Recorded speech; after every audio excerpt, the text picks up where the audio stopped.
Bonjour, maintenant qu'on connaît les besoins de la jument, on va parler des besoins du poulain. Marc-Christine, qu'est-ce que tu regardes chez le poulain une fois que tu es arrivé? Une fois que le poulain est arrivé, là, ce qu'on va faire, c'est que dans la première heure, on va s'assurer là, qu'il tente de se lever, qu'il se lève par lui-même. Ensuite, on va s'assurer qu'il cherche la mamelle pour boire le colostrum de la jument qui est riche en anticorps. Puis ensuite, on va s'assurer qu'il fasse son premier méconium, donc les premières selles. Là, le tout devrait être fait dans un délai de 3 heures là, au total. Tu as totalement raison. Le colostrum, là, c'est vital pour le poulain. Il contient, dans le fond, oui, tous les anticorps, mais aussi, dans le fond, l'énergie, la protéine, les vitamines, minéraux, dans le fond, nécessaires à la survie du poulain. Un poulain, dans les 3 premières heures, là, devrait consommer 250 ml à chaque heure là, de colostrum. Donc, comme c'est super important là, que le poulain il boive le colostrum, ce que nous, on fait, on s'assure d'avoir du colostrum en poudre dans notre trousse d'urgence. Comme ça, si jamais on voit qu'il y a de la difficulté à le téter ou que la jument n'en produit pas, bien, on a ça à portée de main. C'est pas un problème là, chez nous, chez les Prospero Nova, là, les juments, habituellement, c'est des bonnes mamans, ils en produisent, mais on va s'assurer à chaque poulinage qu'il y en ait. Ensuite de ça, ce qu'on va faire, c'est qu'avec un mélange d'iode, on va désinfecter le nombril et les sabots parce qu'effectivement, à la naissance, c'est pas fermé complètement. Donc, c'est une super belle porte d'entrée pour les bactéries. Dans un troisième temps, on va utiliser un réfractomètre qui calcule les IgG. Donc, ça, c'est les anticorps qui est contenu dans le colostrum. Donc, ça peut être aussi un outil là, qu'on utilise pour s'assurer qu'il est de bonne qualité. Puis dans un quatrième temps, on va restreindre un petit peu l'accès au poulain par tous les visiteurs ou les gens parce qu'on ne veut pas que ces derniers apportent des virus là, aux nouveaux petits bébés.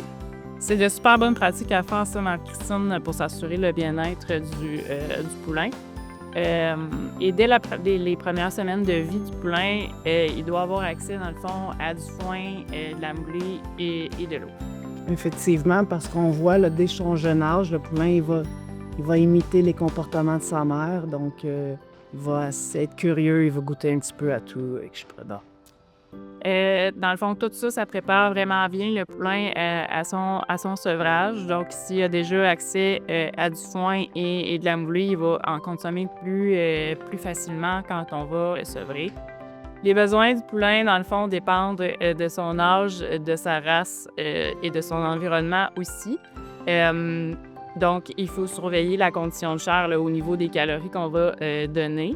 Puis, comme on a dit tantôt, les besoins, eux, en protéines sont plus élevés. Donc, choisir soit un foin plus élevé en protéines, comme la luzerne, ou puis en offrir. Et même la moulée devrait avoir un niveau de protéines plus élevé avec des acides aminés essentiels qu'on fait dedans. Effectivement, fait que chez les Prospero Nova, là, on va choisir une moulée qui est adaptée en fonction du poulain.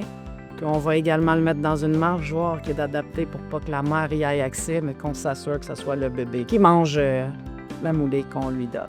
C'est parfait, dans le fond, que tu prépares le poulain au solide. Comme ça évite le stress. Dans le fond, un stress au niveau du sevrage peut stimuler la croissance du poulain.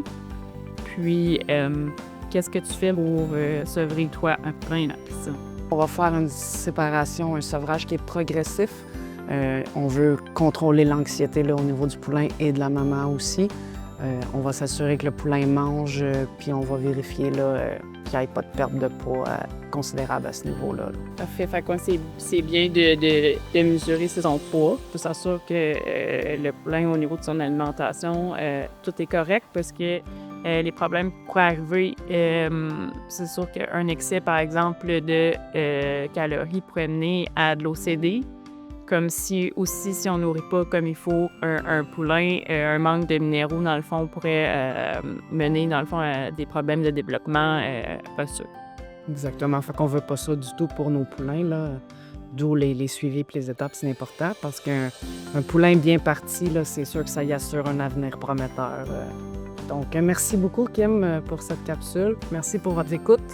Merci à toi pour ton expérience, Marc-Christine. Puis, vous pouvez aller voir les liens ci-dessous pour plus de détails sur le poulain.